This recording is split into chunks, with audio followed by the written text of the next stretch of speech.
साथ आत्मवंदन मास्टर्स, मैं हितिशा आप सबका देवभूमि उत्तराखंड में स्वागत करती हूँ। स्वाध्याय सेशन का डे 8 का जो हमारा चल रहा है, बुक का नाम है many lives many masters, doctor Brian Weiss का। तो अब तक के हमने देखा कि ये बुक में हर बार रिग्रेशन थेरेपीज होती हैं और कैथरीन अपने पास्ट लाइफ्स में अपने अनुभवों के साथ जाती है, और उस दौरान जब वो पास्ट लाइफ्स में जाती है तो मास्टर्स हमें मैसेजेस देते हैं, डॉक्टर ब्रायन को खास कर कि मैसेज देते हैं कि हमारी सोल ग्रोथ कैसी होती है, हम क्यों बर्थ लेते हैं, और उन सब चीजों के बारे में अब तक हमने बहुत कुछ जाना। तो आज हम जानते हैं कि फिर से कैथरीन एक अपने सेशन में है, पास्ट लाइफ सेशन में, और यहाँ पे बोलती है कि मैं कुछ देख रही हूँ। कहाँ पे हो करके पूछ रहे हैं डॉक्टर ब्रायन उससे। तो बोलते मैं एक बान में हूँ, यानी एक फार्म में है। बोलते क्या देख रही हो? तो मैं यहाँ पे काफी सारे हॉर्सेस देख रही हूँ, और उसमें से एक हॉर्स है जो मुझे बहुत पसंद है। हमने पास्ट लाइफ में बहुत सारी जगहों पे देखा कि कैथरीन को एनिमल्स यानी पेट से बहुत पसंद था, उसमें से खासकर हॉर्सेस उसको बहुत ज्यादा पसंद थे। तो यहाँ पे वो अपने उस एक पास्ट लाइफ को वापस से रिग्रेशन में गई है। तो वो पर्पस क्या था उसका वापस से उस रिग्रेशन सेम लाइफ टाइम में, क्योंकि वो पहले भी एक बार ये लाइफ में जा चुकी है। तो यहाँ पे वो बोलती है मेरे पापा है वहां पे, वो हमारा बहुत ख्याल करते हैं, और वो हॉर्सेस का भी बहुत अच्छे से ख्याल रखते हैं। तो यहाँ पे वो बोलते हैं तुम अपने बारे में बताओ। तो बोलते हैं मैं बहुत छोटी हूँ, आई एम ए चाइल्ड। बोलते हैं क्या तुम्हारे पापा तुम्हारा बहुत अच्छे से ख्याल रखते हैं? तो यहाँ पे वो बोलती है यहाँ पे एक हॉर्स है जिसका नाम एप्पल है, और वो मुझे बहुत पसंद है, वो मेरा फेवरेट है। वो अपने पिछले लाइफ टाइम मैडी के जो लाइफ था उसका वहां पे गई है, और वो यहाँ पे एक डिटेल बताने के लिए वो वापस से वहां आई है। बोलते हैं मेरे पापा हैं जो मेरा बहुत ख्याल रखते हैं, बट वो मेरे पापा नहीं है, बट मेरे पापा जैसे हैं। तो यहाँ पे डॉक्टर ब्रायन को समझ में नहीं आया, उन्होंने बोला और थोड़ा डिटेल लो। तो पास जाके देखो, नजदीक जाके देखो कि तुमने क्या देखा। तो यहाँ पे वो देखती है अपने ग्रैंडफादर को। उसके ग्रैंडफादर भी वहीं पे हैं, और उसके पापा प्रेजेंट लाइफ में वो जो उसके पापा हैं वो भी उसके वहीं पे हैं, हॉर्सेस का ध्यान रखते हैं। यहाँ पे वो बोलते हैं कि तुम्हारे ग्रैंडफादर तुम्हें बहुत प्यार करते हैं? बोलते हैं हाँ, मेरे ग्रैंडफादर मुझे बहुत ज्यादा प्यार करते हैं, हम लोगों का रिलेशनशिप बहुत ब्यूटीफुल है करके। तो यहाँ पे वो बोलते हैं पर वो दुखी है, क्यों? बोलते हैं उनकी डेथ हो गई है।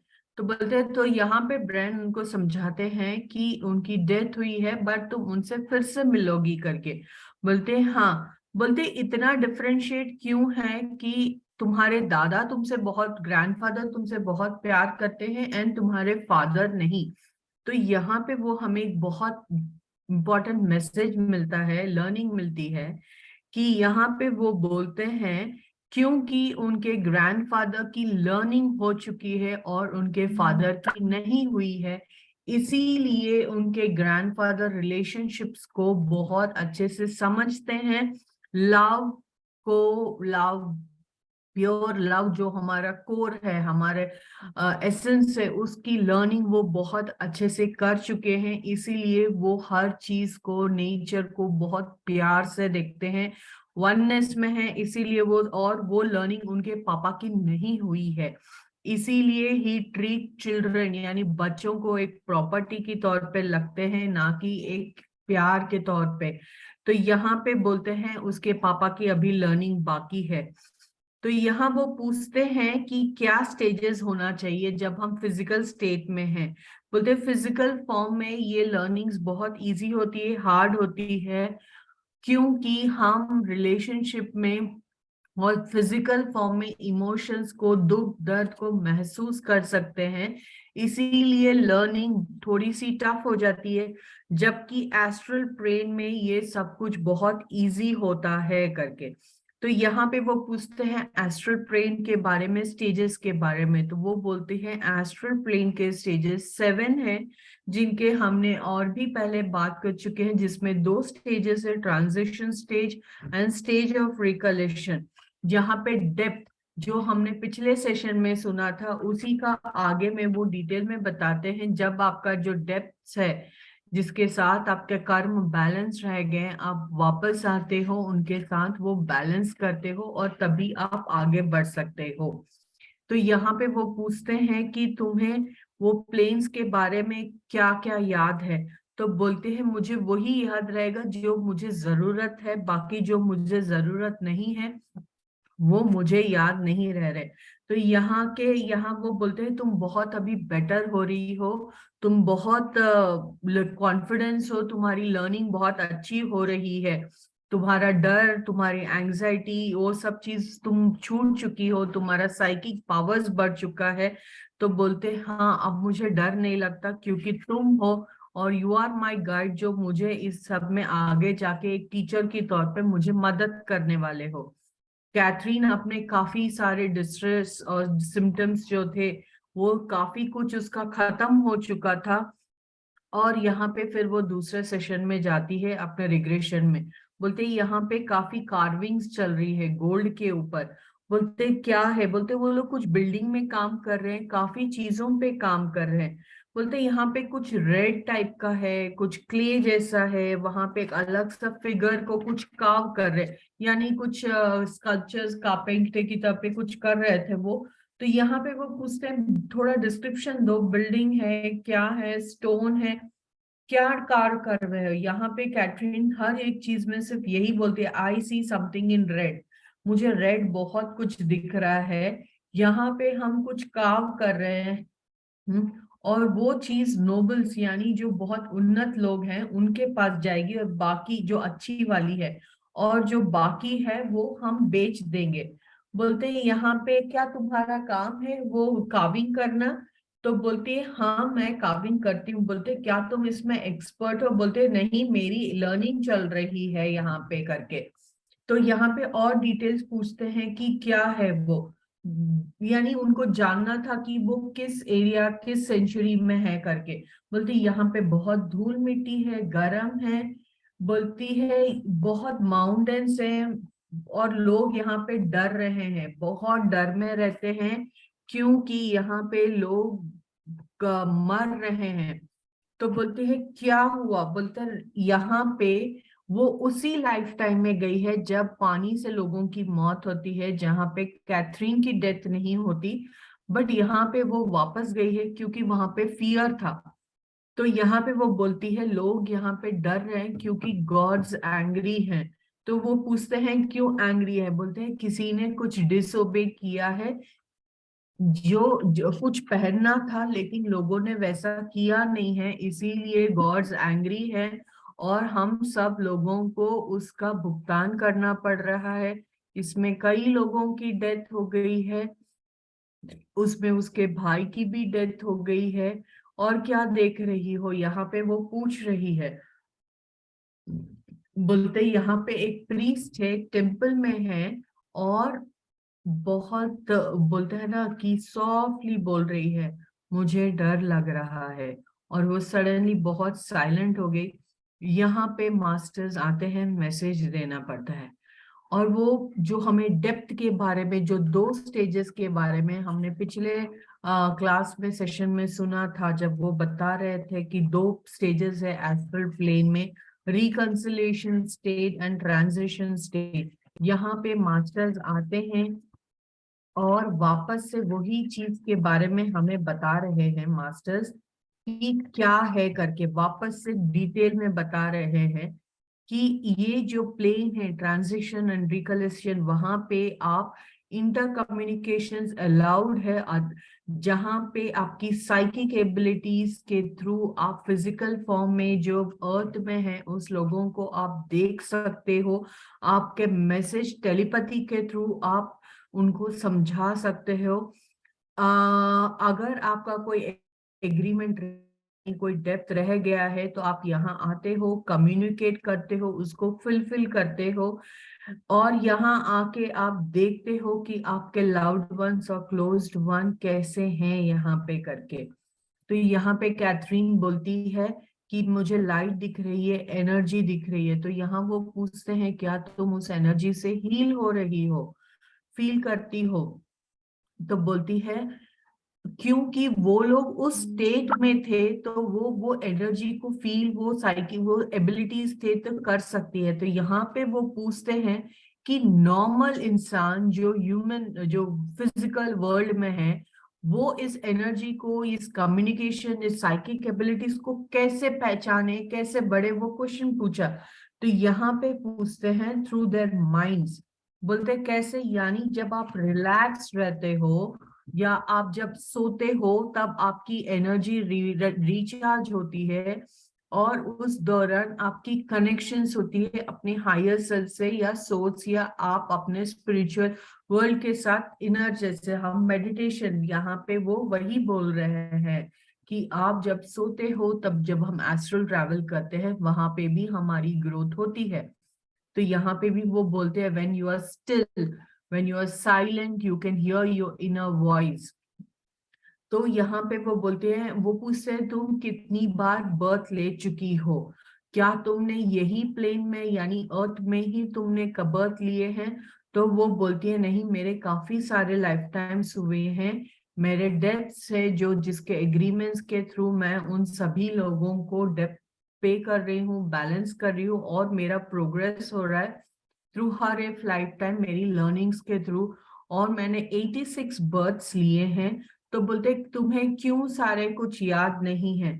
तो वो बोलती है मैं वही चीज याद रखती हूँ, वही बर्थ को याद रखती हूँ जो मेरे लिए जरूरी है, जिसका एक्सपीरियंस, बाकी चीज मुझे जब जरूरत पड़ेगी तब मुझे याद आएगी करके। यानी 70-75 6 लाइफ टाइम्स उसको याद नहीं है, क्योंकि रिग्रेशन के दौरान उनको 10 या 12 लाइफ के बारे में ही ज्यादातर याद था। बोलते हैं सच कई लोग फिजिकल फॉर्म जैसे ड्रग्स हैं, अल्कोहल, यानी वो लोग नशे के दौरान भी वो लोग एस्ट्रल ट्रैवल करते हैं, बट उनको नहीं समझ में आता है, ना उनको याद आता है उनको वो एक्सपीरियंस और वो सब कुछ। अब तो यहाँ पे वो पूछते हैं क्योंकि तुम्हारी साइकिक पावर्स अभी डेवलप हुई है, तो क्या तुम्हें ये प्रोग्रेस करने में हेल्प होगी? तुम बहुत कुछ डेवलप कर रही हो। तो वो बोलती है हाँ, मुझे ये बहुत इंपॉर्टेंट है, बट मुझे इस प्लेन यानी अर्थ में अभी फिजिकल स्टेट के लिए वो इम्पोर्टेंट नहीं है, बट मेरे evolution and growth other planes या अदर डायमेंशन में जाने के लिए वो इम्पोर्टेंट है, मेरे लिए, तुम्हारे लिए और सबके लिए। यू डेवलप थ्रू रिलेशनशिप्स के दौरान, यानी जब यहाँ पे कोई हायर लेवल के मास्टर्स की जो अर्थ में जब वो लोग आते हैं, और जैसे हम हमारे पथरी सर फॉर एग्जाम्पल लेते हैं, वो हायर एनर्जीज के थे, तो जब हम उनके साथ कनेक्ट करते हैं तो हमें वो नॉलेज मिलता है, वो विजडम मिलता है। So that is also one of the way कि आप अपनी नॉलेज और अपनी ग्रोथ कैसे बढ़ा सकते हैं। बोलते हैं संगत में, हायर फ्रिक्वेंसीज में जो मास्टर्स रहते हैं, हायर सोल, ओल्ड सोल्स जो रहते हैं, उनके साथ अगर आप रहते हो तो उनका नॉलेज और एनर्जी से भी आपकी ग्रोथ होती है। और यहाँ वो वापस से साइलेंट हो गए, और यहाँ पे वो अनदर लाइफ टाइम में उसका चली गई। तो यहाँ पे वो बोलती है मैं ओशन देख रही हूँ। बोलते हैं फिर से वो पोर्ट में चली गई थी, जब एक बार वो ऑलरेडी एक मर्चेंट थी, क्रिस्टीन के तौर पे एक लड़का थी। तो यहाँ पे वो क्यों गई है सेलर के तौर पे? बोलते तो यहाँ पे वो पूछते हैं क्या तुम अपना फ्यूचर देख पा रही हो? तो यहाँ पे वो बोलते मेरा हाथ हर्ट हो रहा है, क्योंकि उस दौरान उसका हाथ में लग गई थी। तो यहाँ पे भी वो उसको बताते हैं, क्योंकि ये ऑलरेडी हो चुका था। तो डॉक्टर ब्रायन उसको बोलते हैं तुम्हारा हाथ ठीक हो जाएगा, तुम हील हो जाओगी रिलैक्स करके। और वो पूछते हैं क्योंकि तुम्हारा हाथ में लगी है, क्या तुम काम कर पा रही हो? तो यहाँ पे वो बोलती है नहीं, मैं काम नहीं कर पा रही हूँ, बट मैं देख रही हूँ लोग काम करते हुए, क्योंकि मुझे बहुत पेन है। तो बोलते हैं थोड़ा डिटेल बताओ कि तुम कहाँ हो? बोलते हैं मैं साउथ वेल्स में हूँ, और हमें आगे जाना है, और हमें कोई अटैक कर रहा है, वो लोग स्पेनिश लोग हैं करके। आई सी शिप्स और शॉप्स है वहां पे, और बोलते हैं शॉप्स में काफी सारे कैंडल्स एंड बुक्स हैं। तो बोलते हैं तुम्हें बुक्स बहुत पसंद है? तो यहाँ पे कैथरीन बोलती है हाँ, मुझे बहुत बुक्स पसंद है। तो यहाँ पे डॉक्टर ब्रैन ने सोचा, क्यों कि उनको पता था उस लाइफ टाइम में उसका नाम क्रिस्टीन था, तो वो पूछते हैं क्रिस्टीन, क्रिस्टीन करके बुलाते हैं। वो जानना चाहते थे कि क्या वो उस नाम से रेस्पॉन्ड करती है इस सेशंस के दौरान। तो वो तुरंत टर्न करके पूछती क्या है करके, यानी she was responding to it. बोलते तुम अपने फैमिली के बारे में बताओ। तो बोलते मेरी फैमिली बाजू के टाउन में रहती है, मेरी एक सिस्टर है। तो पूछते हैं तुम्हारी कोई गर्लफ्रेंड है? बोलते गर्लफ्रेंड नहीं है, बट एक लड़की है टाउन में, वह वी ग्रो ओल्ड टुगेदर। यानी उस वक्त उसकी शायद गर्लफ्रेंड या वो लिव इन या समथिंग कुछ होगा उसका। तो यहाँ पे बोलते हैं तुम बूढ़े हो रहे हो? बोलते हाँ। बोलते तुम्हारी शादी हो गई? बोलते हाँ मेरी शादी हो गई है, मुझे कोई रिंग दिख रही है। बोलते मेरा बेटा भी होगा और वो भी सेल करेगा। एंड वो नहीं चाहते थे कि वो अपना लास्ट, जब क्योंकि क्रिस्टीन के दौरान जब वो ओल्ड हुआ था तो उसको हार्ट अटैक हुआ था, और जब रिग्रेशन हुआ था पिछली बार तो उसको वो दर्द और वो महसूस हुआ था। तो इस वक्त वो नहीं चाहते थे कि वो एग्जॉस्ट और वो पेन हो, इसलिए उसको वो ट्रांस से बाहर निकाल लिया उन्होंने। 3 हफ्ते हो चुके थे ये, वापस जब वो लोग मिले, काफी कुछ बदलाव आ चुका था इस रिग्रेशंस के दौरान, कैथरीन में और डॉक्टर ब्रैन ने। और उन दोनों की खुद की पर्सनल लाइफ में भी काफी ग्रोथ हो रही थी। और नेक्स्ट रिग्रेशन जब चल रहा था तो यहाँ पे वो बैठती है, यहाँ पे बहुत गर्मी है। बोलते हैं यहाँ पे कोल्ड भी है, डैम्प भी है, स्टोन वॉल्स दिख रही है, क्ले है, स्टोरेज हाउस है, कुछ कार्ड दिख रहा है मुझे जो आयरन व्हील्स में है, और कुछ लोग कुछ लेके जा रहे हैं। तो यहाँ पे वो पूछते हैं क्या लेके जा रहे हैं करके। बोलते हैं मुझे नहीं पता, ये कोई रॉयल हाउस का है और यहाँ पे कुछ फीस्ट चल रही है, और मैं वो देखने आई हूँ, वो गॉड्स को हार्वेस्ट मिल यानी कुछ दे रहे हैं, यानी उस सैक्रिफाइस दे रहे हैं एनिमल का, और ना कि कोई ह्यूमन का। और वी आर स्लेव, और यहाँ पे कैथरीन वॉज नॉट वर्किंग और स्लेव, वो एक रॉयल हाउस होल्ड को बिलोंग करती थी, यानी she was a good good life थी उसकी। बोलती है यहाँ पे हम स्लेव्स यानी कि कोई हेल्पर्स को हम दूसरी जगह से लेके आते थे। वी यहाँ पे मास्टर्स तुरंत आते हैं कैथरीन के रिग्रेशन के दौरान और एक मैसेज देते हैं।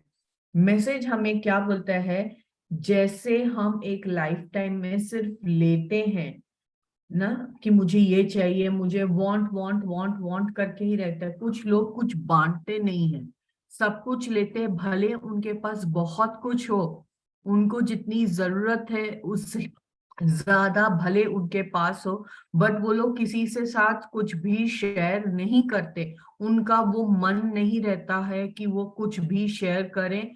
सेल्फलेसली किसी के साथ कुछ शेयर करते, वो लोग किसी के साथ वही शेयर करते हैं जब उनको लगता है सामने से उनका कोई फायदा हो, यानी सेल्फिश एटीट्यूड से।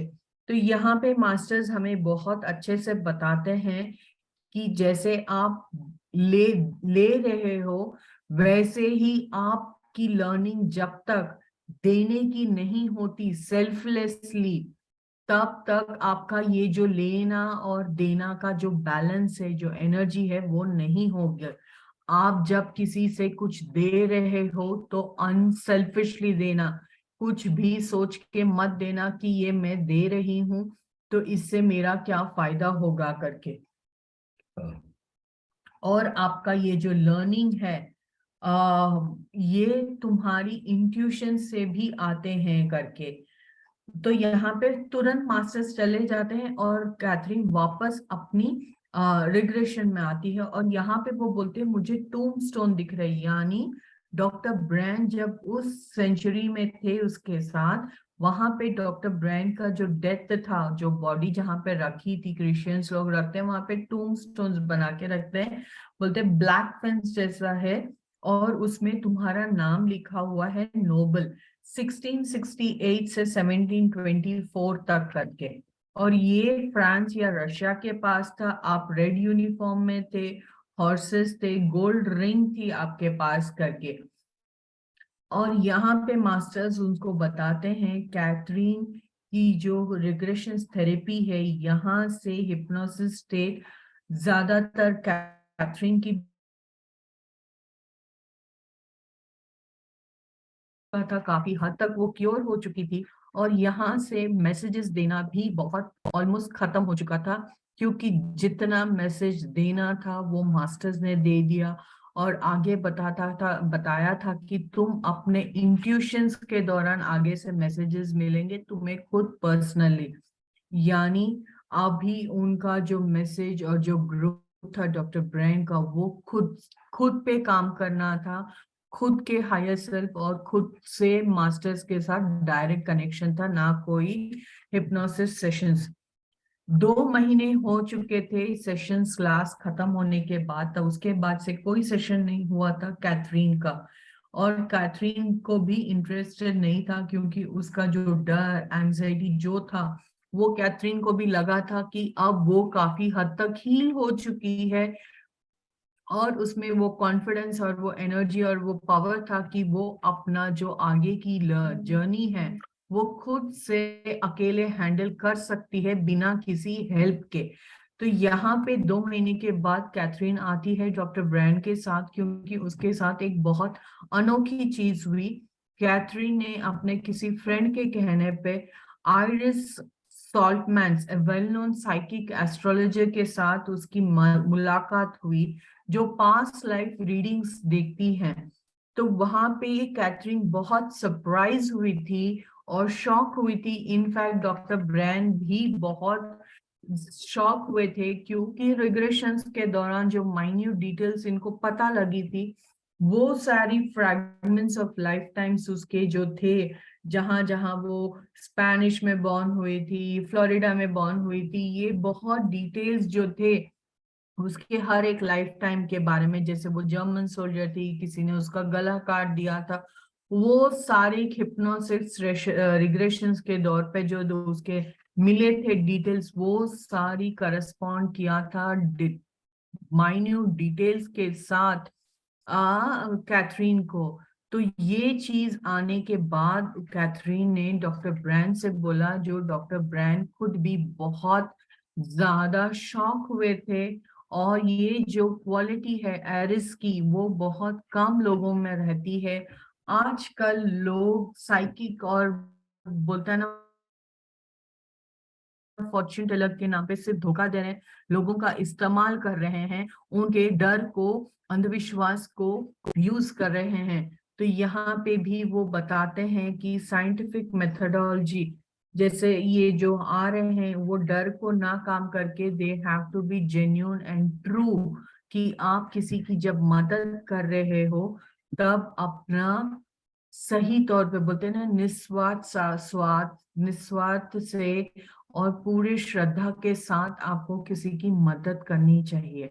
बोलते 4 साल हो चुके हैं कैथरीन का लास्ट सेशन होने के बाद, और उसका एक्सपीरियंस देखने के बाद इन दोनों में बहुत चेंजेस आए। पहले भी हमने बोला था, उनका काम खत्म हो चुका था और उसको purpose of life sorry, harmony, peace, उसकी स्पिरिचुअलिटी में भी काफी ग्रोथ होने लगी। जो लोग कैथरीन को कभी देखते भी नहीं थे, वो आते हैं कैथरीन के साथ, बैठते हैं, बात करते हैं और काफी कुछ डिस्कशन करते हैं, क्योंकि आजकल कैथरीन को स्पिरिचुअल नॉलेज भी हो गई है। शी वॉज रेडिएटिंग पॉजिटिविटी, तो वो हेल्प करती थी लोगों को, जिनके जो अपने हैं, जो गुजर चुके हैं या जो मरने वाले होते हैं, उनके साथ वो बात करती थी, उनको बेटर फील करवाती थी। उसके इंट्यूटिव पावर्स भी काफी बढ़ चुके थे। और यहाँ पे ना केवल कैथरीन के इंट्यूटिव पावर्स बढ़ चुके थे, बल्कि डॉक्टर ब्रेन के भी इंट्यूटिव पावर्स बढ़ चुके थे। और उनकी वाइफ कैरोल थी, कैरोल का भी बहुत अच्छा सा ग्रोथ होने लगा। वो भी नियर डाइंग पीपल और डाइंग पीपल के हेल्प करती थी, उनसे बात करती थी, उनका सपोर्ट देती थी। जैसे एड्स है, उन सब में लोगों के साथ बात करके psychologically they use to heal.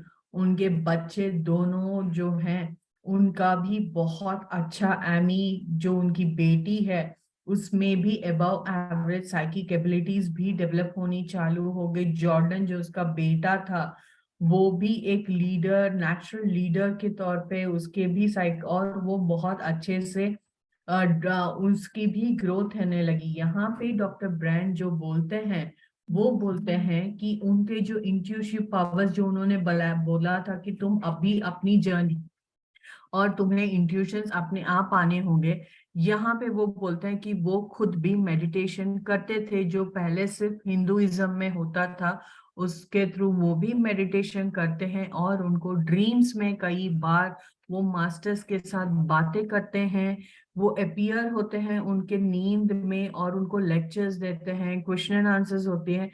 और जब वो उठते हैं तो जितना उनको जो भी मटेरियल याद रहता है या जो क्वेश्चन, जो नॉलेज उनको याद रहती है, उन सबको वो लिखते हैं, रिकॉग्नाइज, ताकि वो मैसेजेस जो मास्टर्स को आए हैं, जो विजडम मिली है, वो लोगों के साथ वो बांट सके। यहाँ पे वो बहुत अच्छे से बोलते हैं बैलेंस एंड हार्मोनी, जो हमें पहले भी बताया था कि हम ह्यूमंस ने हमारी फाउंडेशन, हमारी विजडम, जो एक्सेस ऑफ नॉलेज जो हमें मिली है, उसका हम लोग जो दुरुपयोग कर रहे हैं। जैसे आप बता सकते हो एक्सेस ऑफ ड्रिंकिंग करना, एक्सेस ऑफ खाना, excess anything in excess is not good. जो भी हम कुछ भी जरूरत से ज्यादा करते हैं वो आपके लिए सही नहीं होता है। हर चीज को बैलेंस करना पड़ता है, क्योंकि एवरीथिंग इज एन एनर्जी। तो आप जब तक आप अपने एनर्जी को बैलेंस नहीं करेंगे, जैसे हम ह्यूमन ने साइंटिफिक साइंस में इतना डेवलपमेंट किया है कि हम डॉक्टर्स मेडिसिन में भी इतना हुआ है कि हम आजकल सब नया तरीके से सब ट्रीटमेंट कर रहे हैं, बट हमारा जो बेस है, जैसे साइकेट्रिस्ट जाओ तो आजकल नए नए तरीके से करते हैं, वो भी करो, बट जो हमारा बेस है, जैसे आयुर्वेदा है, दैट इज द बेस, वो हमारा पुराना तत्व है, द ओरिजिन है, पर हम उसको खो गए हैं। तो यहाँ पे वो वही बोलते हैं कि everything has to be balance, और जो नेचर के हिसाब से है उस हिसाब से हमें और पूरा मैनकाइंड को जाना चाहिए। एम्बिशन, ग्रीड और फियर, इन सब चीजों को आपको नहीं बढ़ावा देना है, बट हम एम्बिशंस में इतना चले जाते हैं कि सिंप्लिसिटी और जो कोर है हम उसको भूल जाएं। Human kind is immortal. हमें हमारी लेसन्स लर्न करनी है। हम ये यहाँ पे एक स्कूल में आए हैं, ये इतना ही सिंपल है, बट हम इसको बहुत कॉम्प्लिकेटेड कर रहे हैं। आप कंसिडर करो कि हर एक चीज आपकी लर्निंग है, आपका इंटेलेक्चुअल नॉलेज जो है, आपको जो एक्सपीरियंस मिल रहा है आपके सबकॉन्शियस माइंड में, आपकी जो है वो आपके लिए काफी है। बट आप जाते हो, आप उस ग्रीड के दौरान अपना ईगो, फेम, नेम में आप बॉर्डर और आपकी जो लाइन है उसको जो क्रॉस कर रहे हो, दैट इज नॉट गुड। यहाँ पे हम चैरिटी भी करते हैं तो भी किसी मतलब से करते हैं। तो यहाँ पे वो वही बोलते हैं बैलेंस एंड हार्मोनी हर एक चीज का अगर नहीं रहेगा तो पहले भी बोला था डिस्ट्रक्शन आएगा। उसमें सिर्फ और सिर्फ एनिमल किंगडम और प्लांट किंगडम ही सेफ रहेंगे, बल्कि ह्यूमन किंगडम को बहुत ज्यादा नुकसान हो जाएगा। यहाँ पे ये समझना है दैट यहाँ पे सब लोग बराबर है, कोई किसी से बड़ा नहीं है। प्रैक्टिस करो, हेल्प करो एक दूसरे की। हम सब एक ही नाव के कश्ती में सवार हो रहे हैं, किसी को नीचे गिरा के आप कभी ऊपर नहीं गिर सकते हो। आप सबकी ग्रोथ एक साथ होगी, एक तभी हम सब पूरी मैनकाइंड की ग्रोथ होगी, नहीं तो हमें फिर से डिस्ट्रक्शन होगा। अगर आपको एक ड्रीम आ रहा है, अगर आपकी कोई ग्रोथ हो रही है, आपकी कोई साइकिक पावर आप में आई है, तो दूसरे में भी किसी ना कोई क्वालिटी होगी, जो पावर होगा जो इक्वल है। कुछ तुम में कम होगा तो किसी और में कुछ चीज ज्यादा है, बट हर एक के पास कोई ना कोई क्वालिटीज रहती है। जैसे बोलता है ना, हर एक डायमंड के साथ पैदा हुआ है, बस हम में है कि हमारी सोच और हमारी सीख से हम उस परत को, जैसे प्याज का परत या को है, एक एक परत हम निकालते हैं। कुछ लोग की सूझबूझ और सही सोच से जल्दी जल्दी वो परत खुलती है, और कुछ लोगों की धीरे धीरे से परत खुलती है। पर परत तो सबकी खुलती ही है ना। तो वही है, जब तक आपका वो सारे परत नहीं खुलती तब तक हमें लगता है कि हम कम हैं या दूसरे लोग ज्यादा हैं। यहाँ पे सब लोग एक साथ आए हैं, हम एक डिवाइन सोर्स से ही आए हैं, हम एक हैं। बट वही है, किसी की जर्नी आगे है, किसी की जर्नी पीछे है। यहाँ पे वो बोलते हैं कि मुझे मुझे पता है लोगों में बहुत पेन है, मैं हील कर सकता हूँ, बट मैं अपनी क्षमता से ज्यादा कर रहा हूँ, क्या वो सही है? यहाँ पे बैलेंसिंग की बात हुई तो वो वही बोलते हैं कि आप जब तक खुद संतुष्ट नहीं हो, जब तक आपका घड़ा पूरी तरह से भरा नहीं है, आप किसी को निस्वार्थ भाव से कैसे दे सकते हैं? तो यहाँ पे बोलते हैं आपका रोल लाइफ गार्ड का नहीं है, आप ज्ञान बांटिए, साथ दीजिए, बट सामने वाले को, यानी हर एक इंसान को अपनी मदद और अपना परत खुद ही निकालना पड़ेगा। आप अपने आप को लिए मदद के लिए जब तक आप नहीं करोगे तब तक कोई आपकी मदद नहीं कर सकता। हर एक इलनेस, हर एक डिजीज का जो हम बोलते हैं कि है, पर आजकल जो हमने नया साइंस मिला है, तो नए साइंस में भी बहुत आविष्कार है जो हमारे ह्यूमन किंगडम के लिए, हमारे मैनकाइंड के डेवलपमेंट के लिए बहुत अच्छा है। बट जो बहुत अच्छा भी है, बट उसमें भी खामियां हैं, क्योंकि हमने हमारी जड़ें भूल गए हैं। आप बढ़िए, ग्रो कीजिए, but don't forget the roots from where we have come. यहाँ पे वो वही बोलते हैं कि अपना कीजिए, और मास्टर्स के मैसेजेस, यानी जब आप पूरे शांत से रहेंगे तब आप अपनी इनर वॉइस को जानेंगे, आपके मैसेजेस को जानेंगे, आपके पर्पस को जानेंगे, और आप बैलेंस एंड हार्मोनी के थ्रू अपनी लाइफ में आगे बढ़ सकते हैं। Thank you so much masters. 11:55 angel time पे हम बुक खत्म कर रहे हैं। सो आप सबका तहे दिल से मैं स्वागत, थैंक यू कहती हूँ कि आप सबने मुझे मौका दिया एक और बुक का स्वाध्याय करने का। मेरा नॉलेज जो जितना मैंने समझा अपने हिसाब से आपके साथ शेयर करने के लिए thank you, thank you, thank you. Unconditional love and gratitude. हर स्वाध्याय सेशन के एंड में मैं बोलती हूँ, अपने हस्बैंड और दोनों बच्चे को ग्रेटिट्यूड देती हूँ। उनके सपोर्ट के बगैर मैं ये नहीं कर सकती। And all the divine masters and my higher self जो हर वक्त मेरे साथ मेरे गाइडेंस के तौर पर रहते हैं। और Devbhoomi Uttarakhand, thank you so much मुझे ये प्लेटफॉर्म देने के लिए। आप सारे मास्टर्स जो इस वक्त समय निकाल के आए हैं मेरे साथ स्वाध्याय सुनने के लिए, आप सबको ग्रैटिट्यूड, ग्रैटिट्यूड, ग्रैटिट्यूड।